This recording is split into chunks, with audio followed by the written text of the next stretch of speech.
How many people here are actually publishers? I just want to know who we've got in the room. How many people, okay, thank you. How many people actually spend money in charge of marketing budgets, advertising agencies, marketeers? I'd love to know what the rest of you are. Oh, there's one. Thank you. Okay, so I'm going to talk primarily now to the publishers in the room. I'll work out who everyone else is. But everyone can get to vote on this next thing. How many of you are really excited about the free distribution that we get on social networks like QQ and Facebook and Snapchat? You're really excited? Put up your right hand if you're excited about the free. Only 2 of us, okay? Put up your left hand if you're really shit scared of what Facebook is going to do with all the information they've got about your readers. Only 2 of you.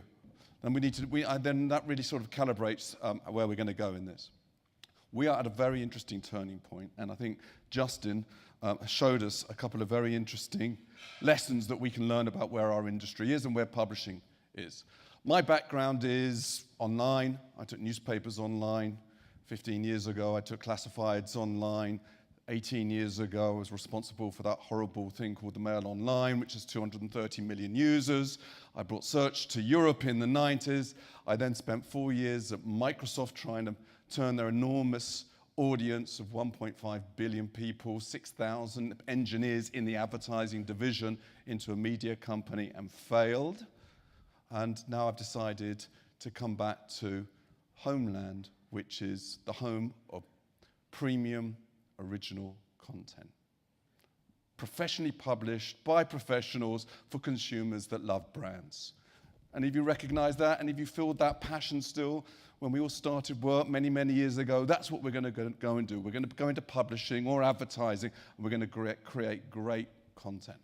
Well, the good news is, I've made a bet on my career on this, that's exactly the right place to be. Because getting reach and getting data and getting numbers is easy, it's free, because Google's doing it for you for free, and Facebook's doing it for you for free. But what they can't do is create content. And I strongly, strongly believe that that value, that trusted content is going to break through. And hopefully we can show that in 20 minutes, that we can turn that into some money. But here's the thing, and I don't know if Justin's still in the room. There he is.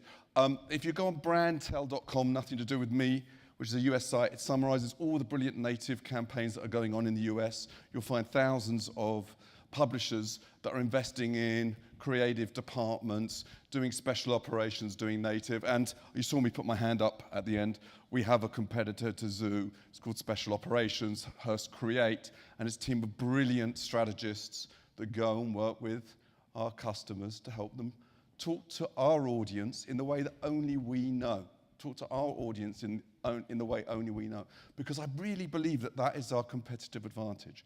Yeah, we've got trusted editors, we've got content, but our editors know how to talk to our consumers in that context.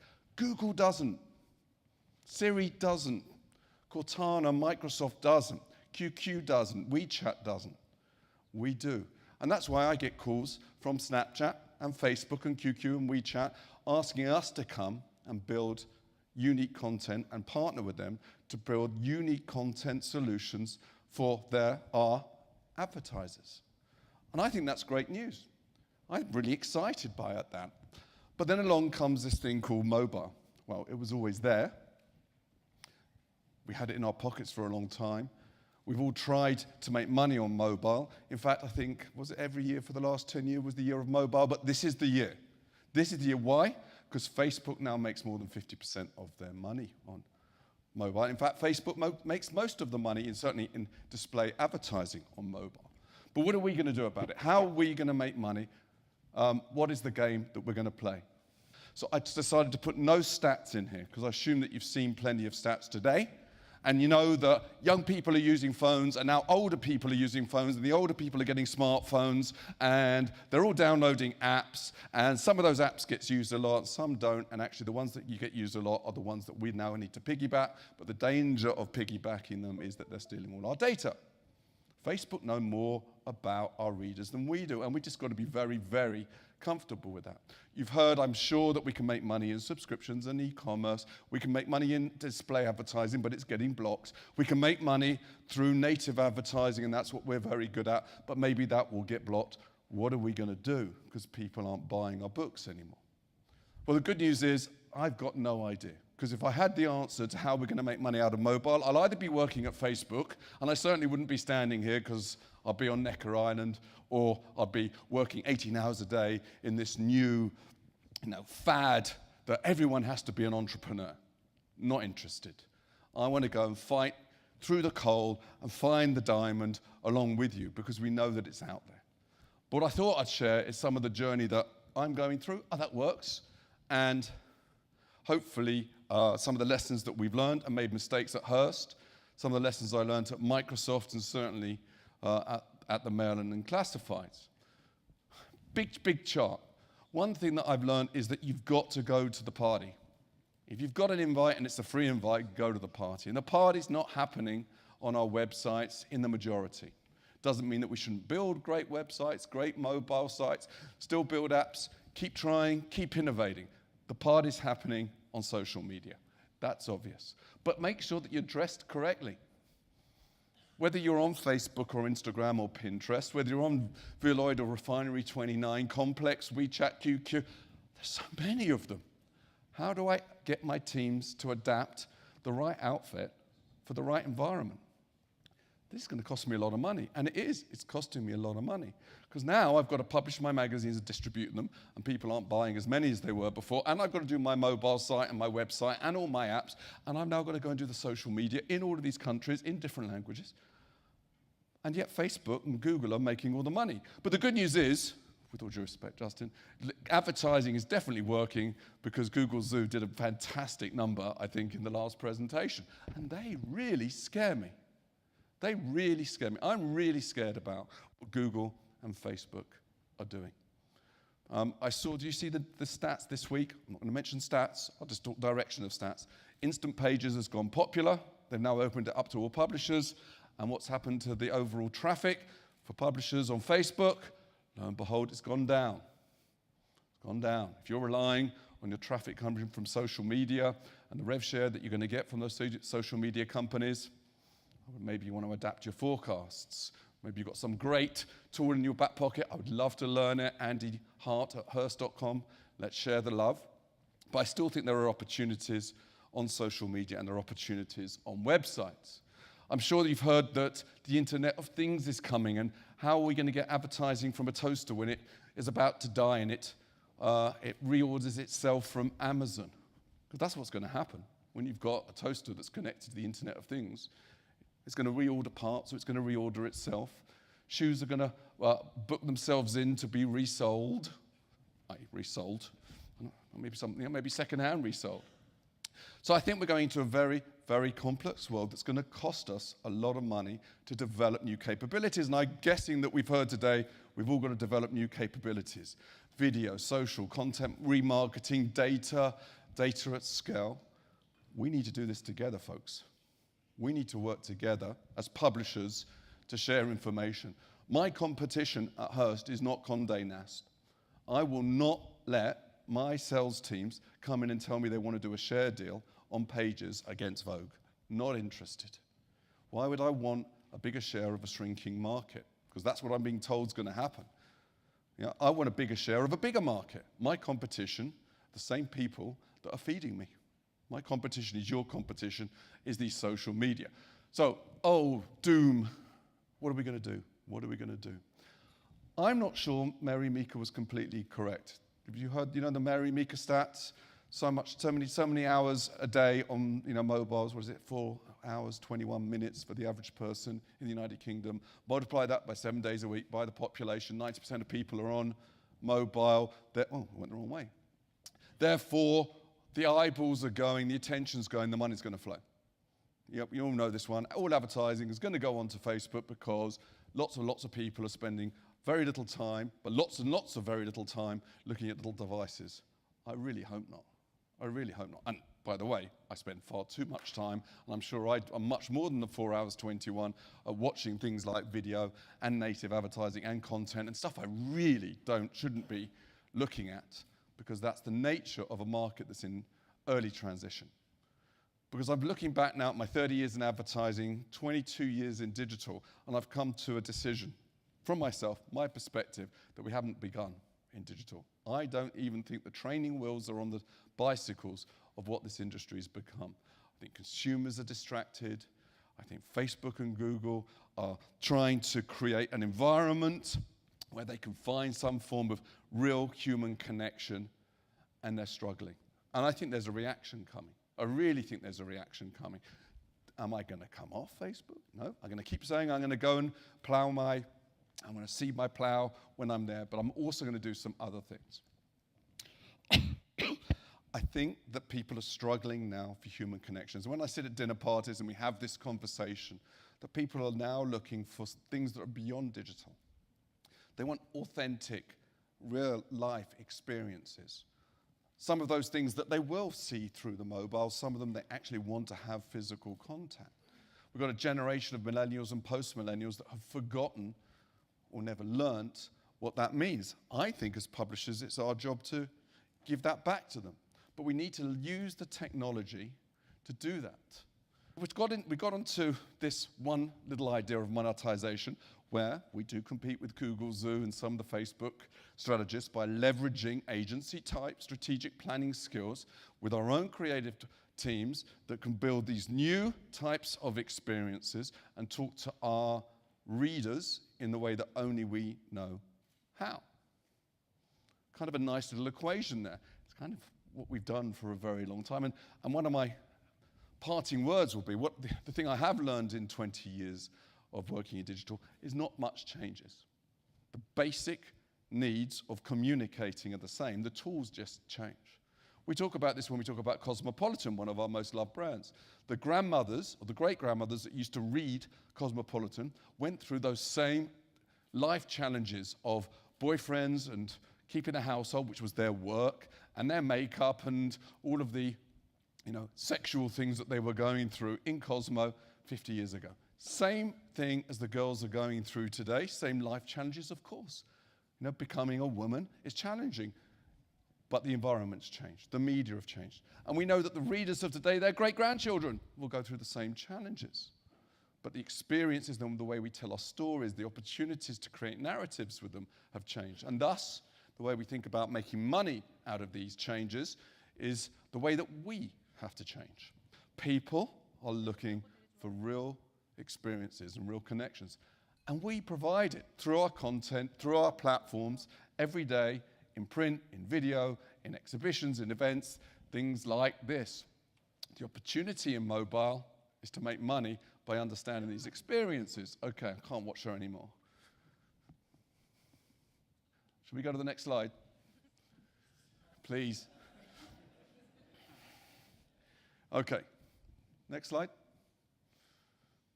Okay, so I think what we can learn so far is we can make money if we connect with consumers, connect with their true emotions, life meaning, and create new experiences. We need to definitely learn how to do that on different platforms. Can't give you nirvana. We will do this better if we work together. We share experiences, because we are fighting a competition that is at massive scale. At Microsoft, we had 1.5 billion readers. 1.5 billion. Facebook, 1.4. QQ is 800 million. I think, so my boss, I think you saw him yesterday, tells me that we are the biggest, at Hearst, we're the biggest consumer publishers in the world. We've got 400 million unique visitors. I don't know if that's right. It's a lot. For a magazine publisher, it's a lot. We're in 81 countries. It's a lot. We're tiny against these guys. Together, we're stronger. We have something that these social media, our partners, would love to have. And that's an experiential and emotional relationship through our masthead and logos with our readers. And I can prove this to you. Another example of effective native content. We did an experiment with 2 pieces of branded content paid for by Tresemme, a Unilever company, something to do with hair. And we took exactly the same article and we ran it on our Facebook social feed in the US in two flights. Exactly the same media coverage and audience profiling, one with and without the Marie Claire logo. Yes, we have Marie Claire in the US. We don't have it in the UK. It's part of time. Guess what happened? If you measure engagement as in clicked on and read, and we can tell that by the dwell time, that's the measure that us publishers would like to use, not be determined, that's not effectiveness be determined by Facebook and Google, which seems to be happening because wherever I go, I see Google Zoo and Google or Facebook this or Facebook that. But the answer is when we had the Marie Claire logo shown in the feed and on the article, the engagement was 25 times higher. 25x higher. And I've been breaking my head. Why? Of course, because when you're going through your feed and you scroll, what makes you stop? A recognizable, trusted, well-known brand will make people stop, especially if it's a media brand which says, hey, I'm Marie Claire. I'm going to give you great beauty advice. There's something already deep in that human brain that we're tapping into, and then can create the experience that taps into an emotional need, which is, I want beautiful hair. The interesting thing that exactly the same article, same headline, same photograph, same byline, 25 times less. So, the magazine masthead logo is the attention grabber. That's my gift to you today. Please go use it, try it, see what happens. But we also think, as a contextually relevant, professional, trusted publisher, that when it comes to mobile or tablets or PC, all impressions are created equally. Now, that's not all impressions. What I'm saying is an impression on a PC, an impression on a tablet, an impression on a mobile should be priced the same. And normally I get a gasp, which is, but surely if it's bigger, we should charge more. That's what you do in magazines, isn't it? Well, I'm not sure that that a billboard, is going to be charged pro rata per pixel, proportionate to the same size as a page. I think that's wrong. I think we're going into a new world in the attention economy where we should be charging by the uniqueness of the context of that exposure. And so we charge the same impression, the same cost per thousand if we're selling a branded advertising campaign, no matter the screen size. And we can do that because of our clever system. And you've heard today or yesterday about responsive publishing, that the website adapts to the screen. We only have to build it once and the ads change. Responsive is the way forward. In the world of ad blocking, and I heard the question, in a previous session, is ad blocking a serious issue? Hell yeah, it's a massive, massive issue. If you look at young men that use standard browsers in Europe, 40% are ad blocking, 40%. Now, I can tell you that, and we'll be very open and honest, in the UK, I know the stats, that my 24 websites, which go from Digital Spy through to L, most of them have single-digit ad blocking, which is really, really good. We've got issues around viewability. I'm sure we all have, working on that. But we think that actually ad blocking for professionally curated sites will be less of an issue, but a big issue. We believe that advertising is having, pure display advertising is having less of an effect, and we believe that native is really a way forward, whether that's on tablet, whether that's on mobile, or whether that's on PC. But to enable that, we need to go into partnership. And that may be partnering with other publishers, that may be partnering with Facebook and Snapchat. In fact, we have in the UK and in the US the biggest discovery channel magazine, and I call it magazine, on Snapchat in Cosmo. We're just bigger than the Mail Online in the UK. And I really recommend download Snapchat, left swipe, go and have a look at Cosmo or Sweet, both produced by us. Sweet is a JV between Hearst and Snapchat, and it's a Snapchat-only magazine. It's really good. Partner with data providers, but partner with your advertisers.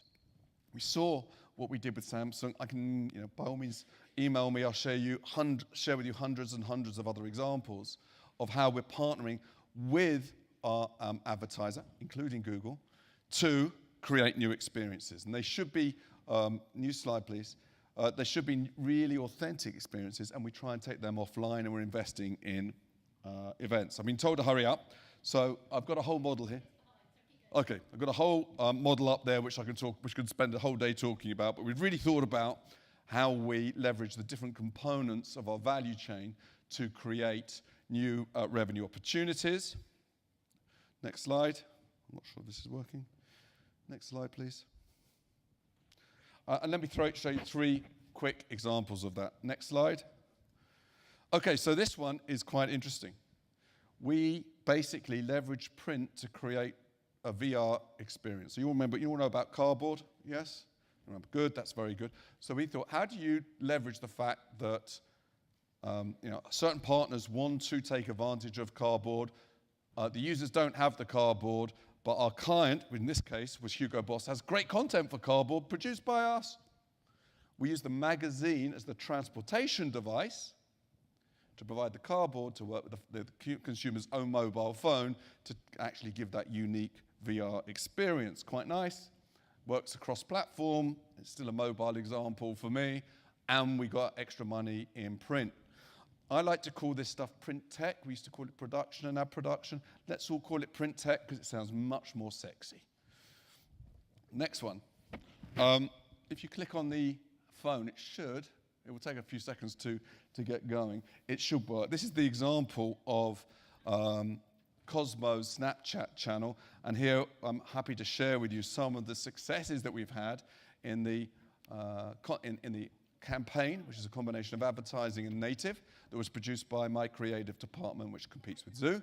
Happy to help anybody form one of these departments. And we had fantastic feedback for one of our top 4 global advertisers. And if we can't keep L'Oreal, LVMH, Kering, and Estee Lauder happy, we're in big trouble. They love this. Okay, in the spirit of time, let's go to the next slide. Next slide, please, thank you. And if you just run that one, does everyone know Blipper? Anyone? Yes, if you know Blipper. Not enough. Blipper's an app. You can download the app on the phone. We wanted to show off how you can use mobile and print together.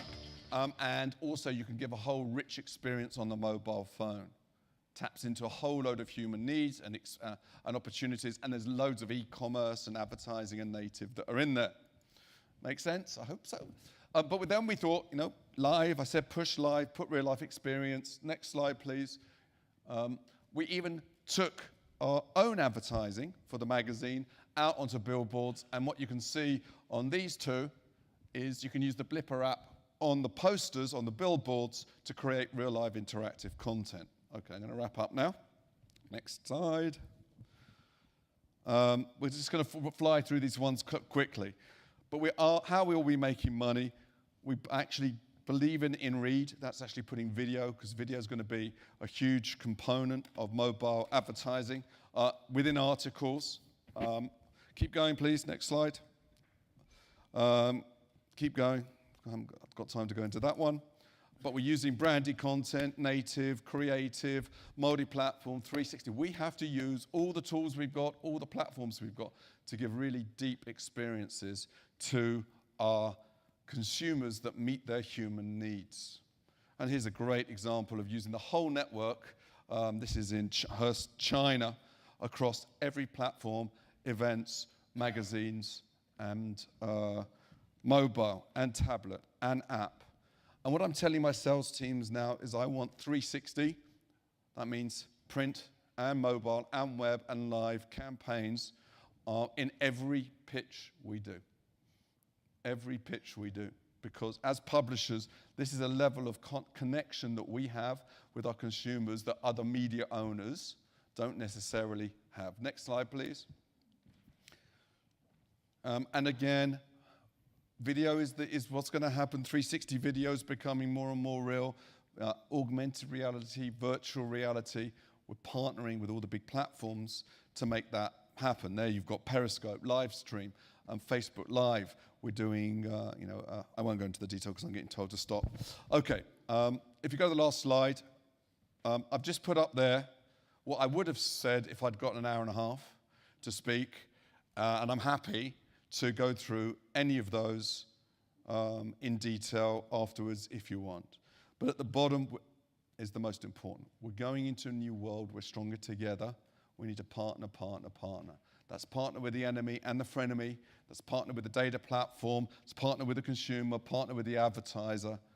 This is what we need, because these big social networks, one day will change the algorithm. And I'll leave you with a story that makes my heart bleed. In about 2001, one of the many websites I ran was This Is Money. It was the biggest UK money advisory site. And we went through redesign, spent lots of money, it looks very pretty. And what we hadn't looked at was that actually 70% of our traffic came from Google. 70% of traffic came from SEO, so we thought it was Christmas every single day. And we did our new relaunch. That traffic went down, as you do when you relaunch, and then it went up.